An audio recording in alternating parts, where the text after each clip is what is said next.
Good morning everyone, my name is Abhishek और इस week के करंट अफेयर्स में हम डिस्कस करेंगे टोटल 18 एमसीक्यूज़ जो कि बहुत इंपॉर्टेंट है एग्जामिनेशन पॉइंट ऑफ व्यूज़ को लेकर। इस लेक्चर में हम डिस्कस करेंगे 20 से 26 जून 2021 के current affairs related to agriculture and allied sciences. Lecture में आगे बढ़ने से पहले मैं आपको बता दूं, अगर आपको इस लेक्चर की पीडीएफ चाहिए तो आप हमारे टेलीग्राम चैनल से इसको डाउनलोड कर सकते हैं। आप हमारे इंस्टाग्राम अकाउंट को फॉलो कर सकते हैं for regular quizzes and updates. आप साथ साथ हमारे फेसबुक पेज को भी फॉलो कर सकते हैं। आप हमारे ऐप GFA एजुकेशन ऐप को डाउनलोड कर सकते हैं, जहाँ पे आपको रेगुलर कोर्सेज के मटेरियल वो मिल जाएंगी। Let's start the video.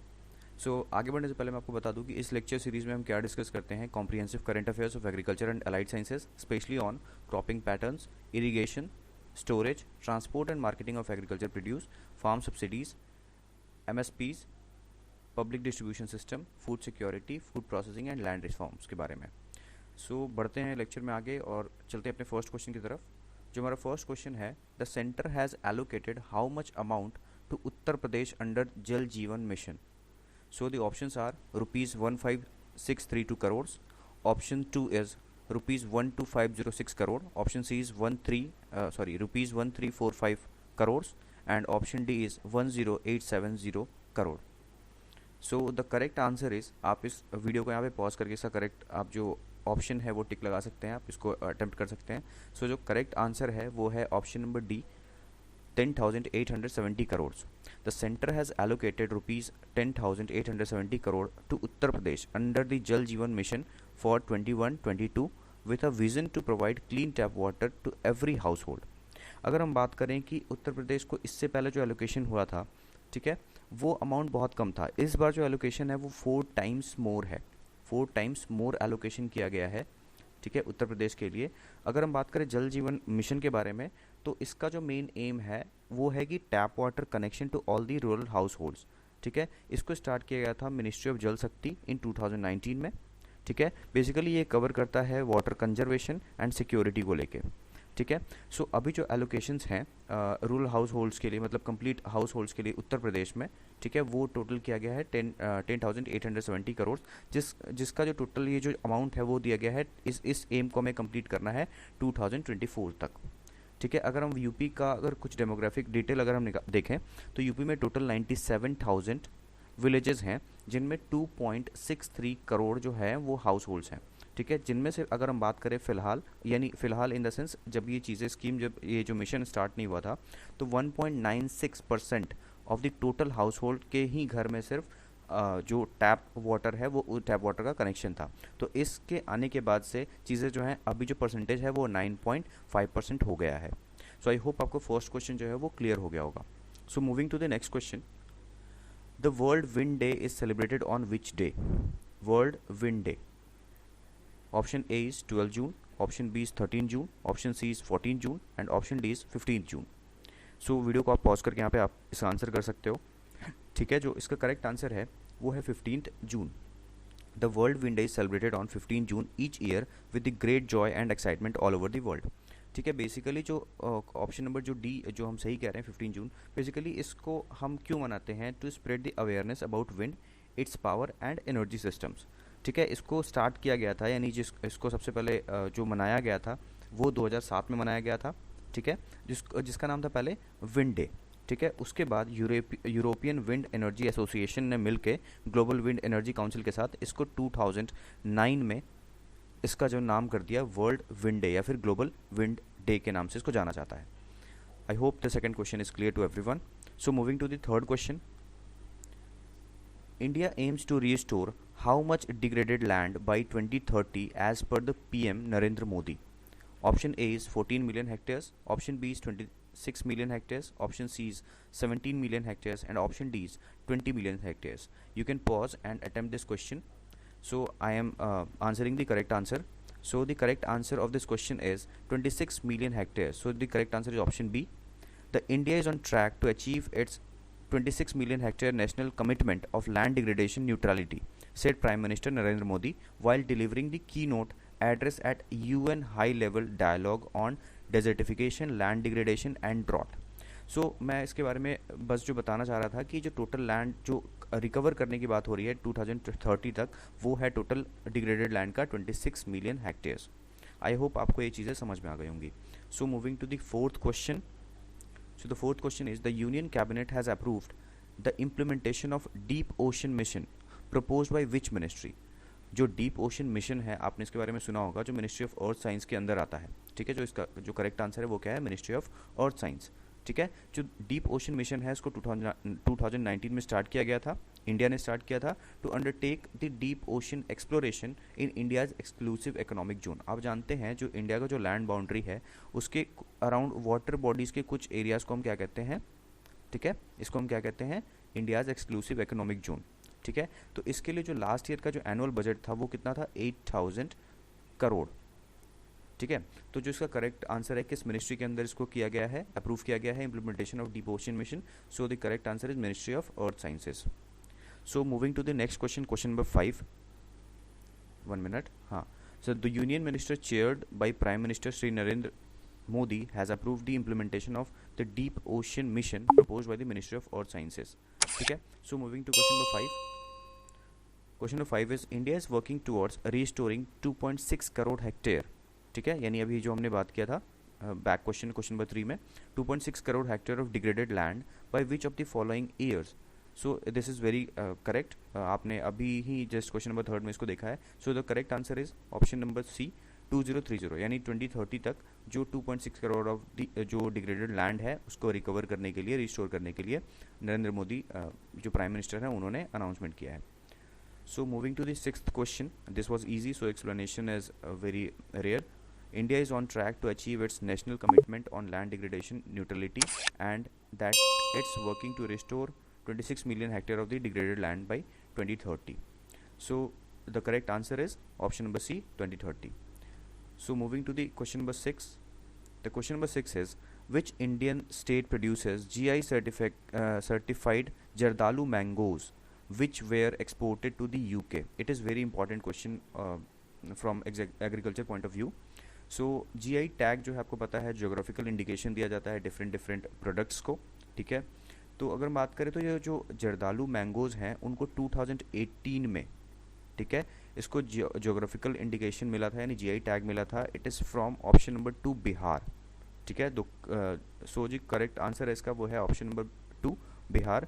Bihar का एक डिस्ट्रिक्ट है भागलपुर, वहाँ पे इसको मतलब यहाँ से ये इसको जो GI सर्टिफिकेशन है वो भागलपुर बिहार से है. ठीक है, तो एपिडा आप जानते होंगे.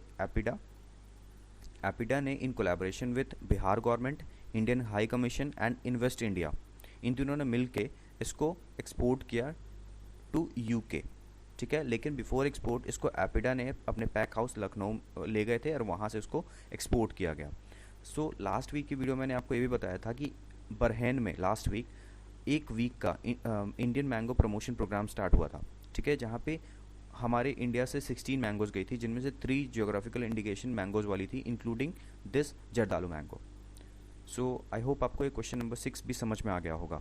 सो moving to the 7th question of the series. Okay, so the explanation is the first commercial consignment of GI certified Jardalu mangoes from Bhagalpur Bihar was exported to the United Kingdom. ठीक है, so question number 7 is which union minister launched the tribal livelihoods initiative संकल्प से सिद्धि mission one धन.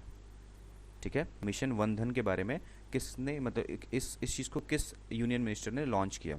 सो option A is Kiren Rijiju, Arjun Munda, option C is Nirmala Sitharaman and option D is Rajnath Singh.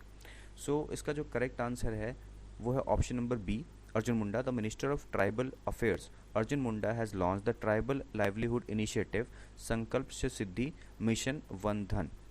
ठीक है, ये जो है बेसिकली वर्चुअली इनॉग्रेट किया गया था रांची जमशेदपुर में. ठीक है, so moving to the 8th question. So the 8th question is which East Asian country is facing a tense food shortage.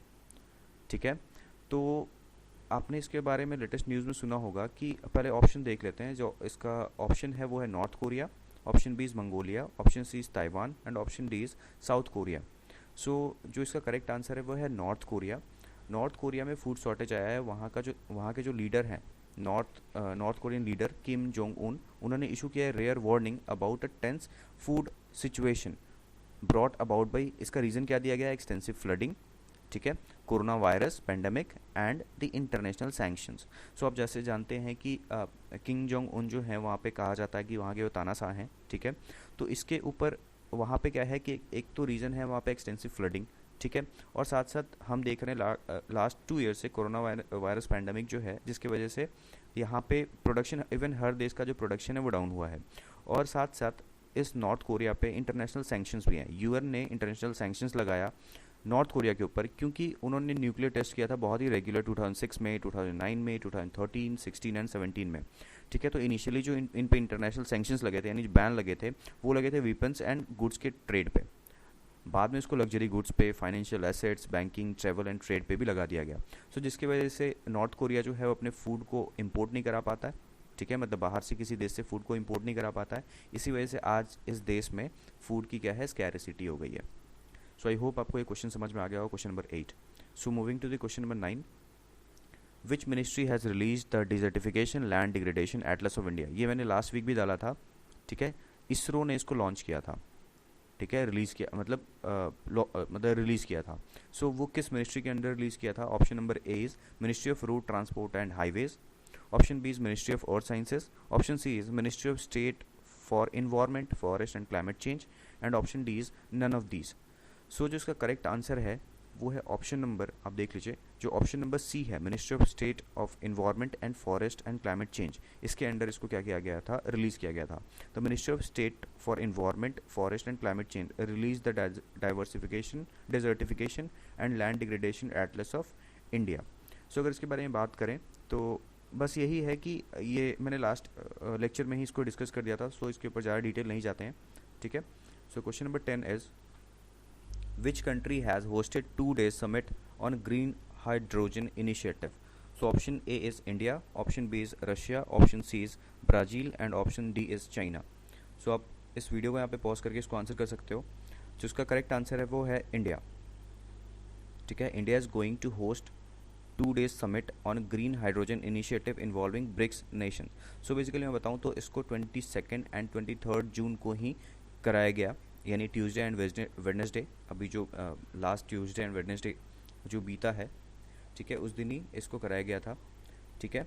सो इसके अंदर अगर हम बात करें तो सबसे पहले हम बात करते हैं ग्रीन हाइड्रोजन क्या है। सो ग्रीन हाइड्रोजन क्या है? It is normal hydrogen, but इसको प्रोड्यूस किया जाता है रिन्यूएबल एनर्जी से, ठीक है, through the process of electrolysis, ठीक है। हम जानते हैं इलेक्ट्रोलाइसिस क्या होता है, इसमें हम इलेक्ट्रिसिटी या फिर एनर्जी देते हैं, ठीक है, किसी केमिकल रिएक्शन में, और इससे क्या होता है, हाइड्रोजन रिलीज होता है, ठीक है। तो ये जो हाइड्रोजन है वो रिलीज होना चाहिए किस चीज़ से? रिन्यूएबल एनर्जी से, which has no carbon footprint. So this is green hydrogen. और ग्रीन हाइड्रोजन इनिशिएटिव जो है उसका जो 2 डे समिट जो था उसे इंडिया ने होस्ट किया था। सो जो करेक्ट आंसर है उसका है ऑप्शन नंबर ए, ठीक है।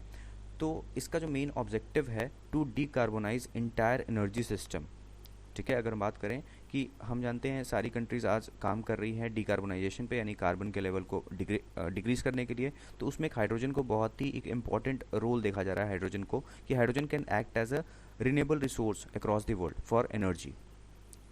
I hope question number 10 is clear to everyone.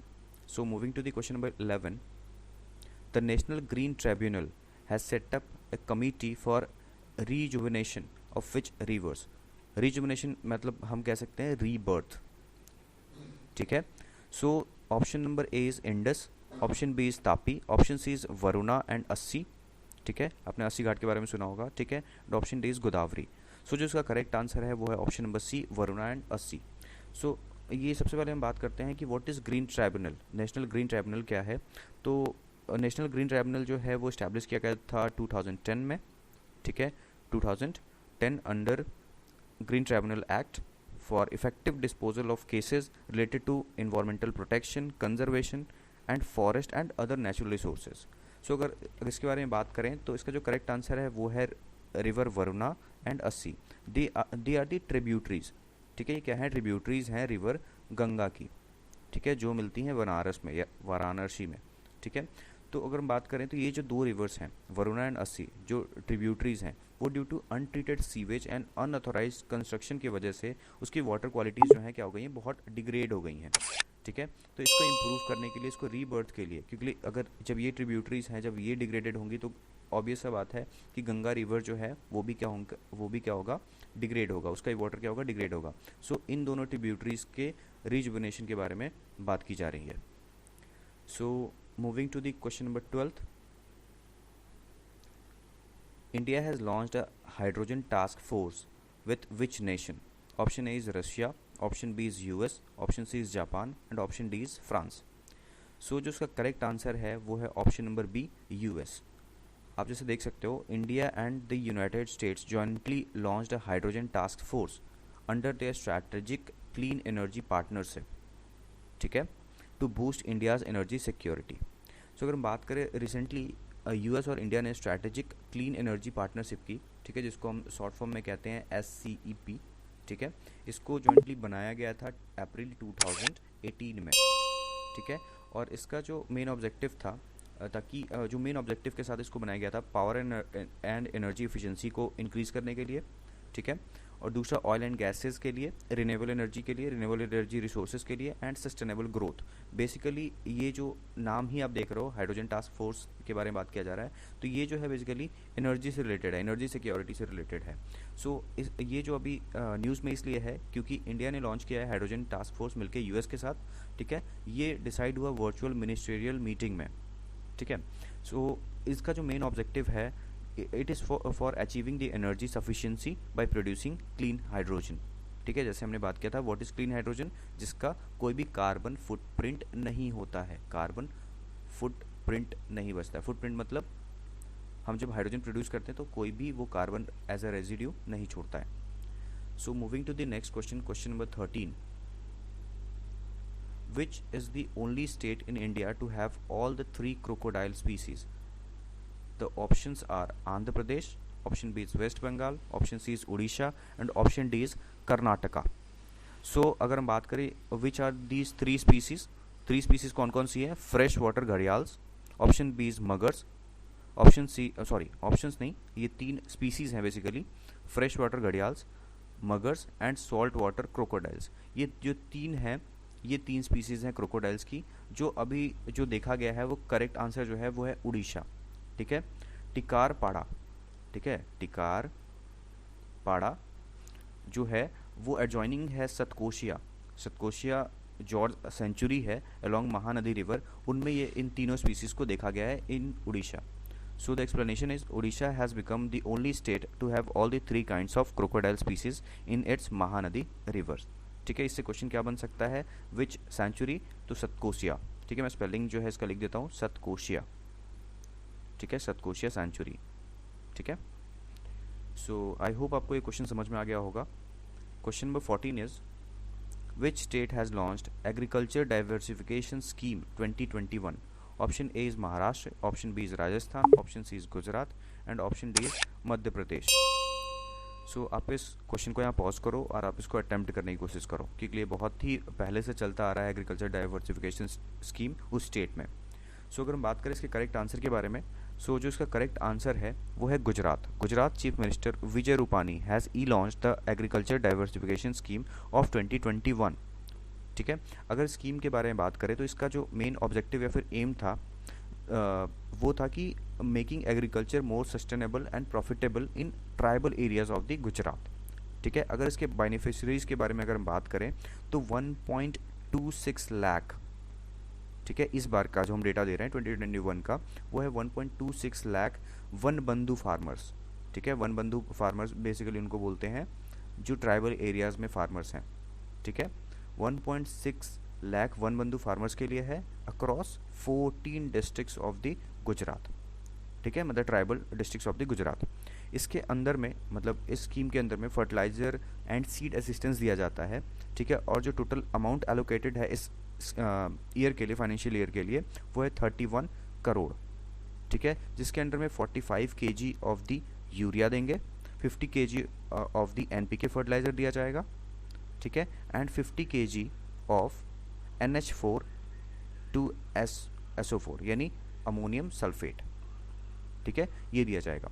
तो अगर हम इसके बारे में बात करें, ये चीज़ें तो इस बार की हो गई 2021 स्कीम के बारे में। सो जो इसका करेक्ट आंसर है वो क्या है, ऑप्शन नंबर सी गुजरात, ठीक है, अगर हम लास्ट 10 ईयर का डेटा देखें तो इस गवर्नमेंट ने यानी इस स्टेट में टोटल अभी तक 250 करोड़ जो है इस स्कीम पे खर्च किया है। बहुत सारी चीज़ें हैं जो आपके अवेलेबल है, बेनिफिशियरीज जो आप वहाँ से अभी भी डाउनलोड कर सकते हैं। 10 लाख। सो गाइस चलिए मिलते हैं नेक्स्ट लेक्चर में। लाख बाय लैक्स फार्मर्स हैं, ठीक है। आई होप आपको ये क्वेश्चन नंबर 14 भी समझ में आ गया होगा।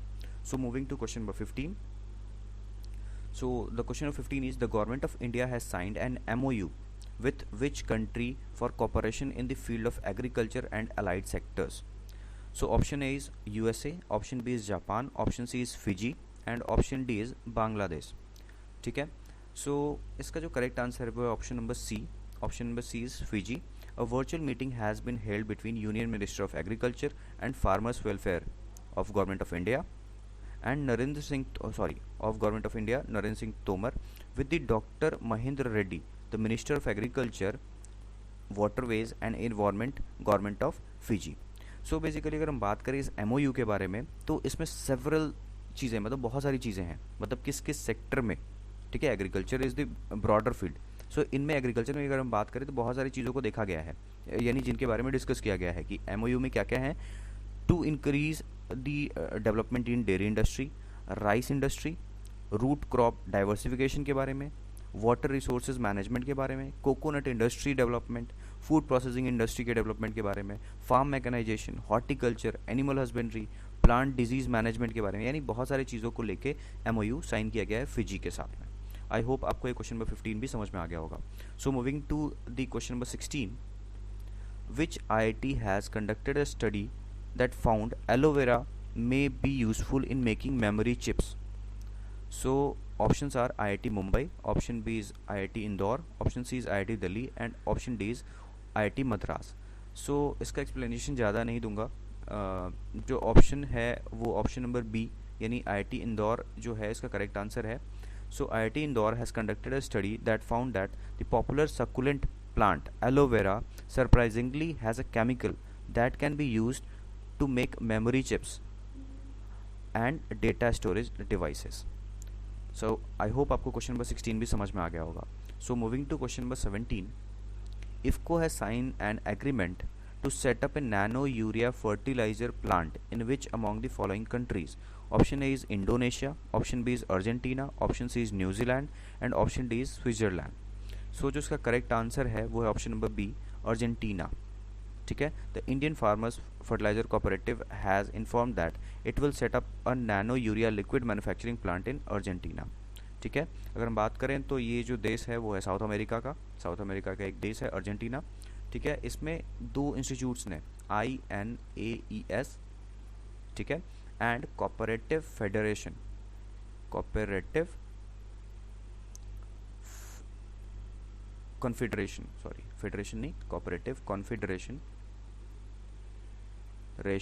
ऑफ अर्जेंटीना, ये दो बॉडीज़ जो हैं अर्जेंटीना की हैं, ठीक है, जिसके साथ IFFCO ने मिलके ये डिसाइड किया है कि वो अर्जेंटीना में एक नैनो यूरिया प्लांट बिठाएंगे जहाँ पे नैनो यूरिया लिक्विड जो नैनो यूरिया है उसका प्रोडक्शन करेंगे.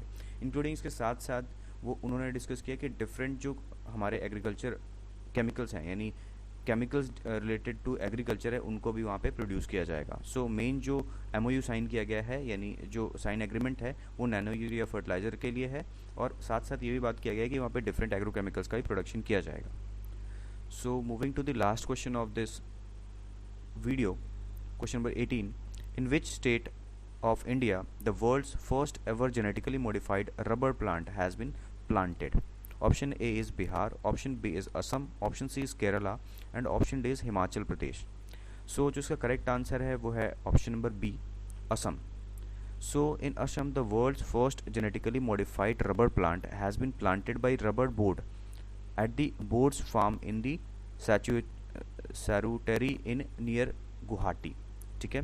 अगर हम बात करें तो outer of the Guwahati which is district in Assam, ठीक है, वहाँ पे सबसे फर्स्ट मॉडिफाइड यानी जेनेटिकली मॉडिफाइड रबर प्लांट को लगाया गया है, ठीक है, जिसका डेवलपमेंट किया गया है रबर रिसर्च इंस्टीट्यूट इंडिया में, जो कि जिसको हम शॉर्ट फॉर्म में कहते हैं RRII, ठीक है, कहते हैं शॉर्ट फॉर्म में. ये कहाँ है? केरला में, ठीक है. वहाँ पे इसको डेवलप किया गया है और सबसे पहले प्लांट किया गया है outskirt of Assam outskirt of Guwahati यानी असम में। सो आई होप आपको आज का लेक्चर समझ में आया होगा। हमने टोटल इस लेक्चर में 18 MCQs डिस्कस किए हैं करंट अफेयर्स के। साथ साथ मैं एड ऑन यहाँ पे आपको 3 करंट अफेयर्स और डिस्कस कर देता हूँ। फर्स्ट वन इज़, यानी अगर हम बात करें इन सीरीज़ में, तो 19th number, Indian climate activist Shyam Sundar Jayani won UN land conservation award. UN land conservation award से इनको सम्मानित किया गया है। Next current affair is international monetary fund IMF proposed setting of international carbon price floor.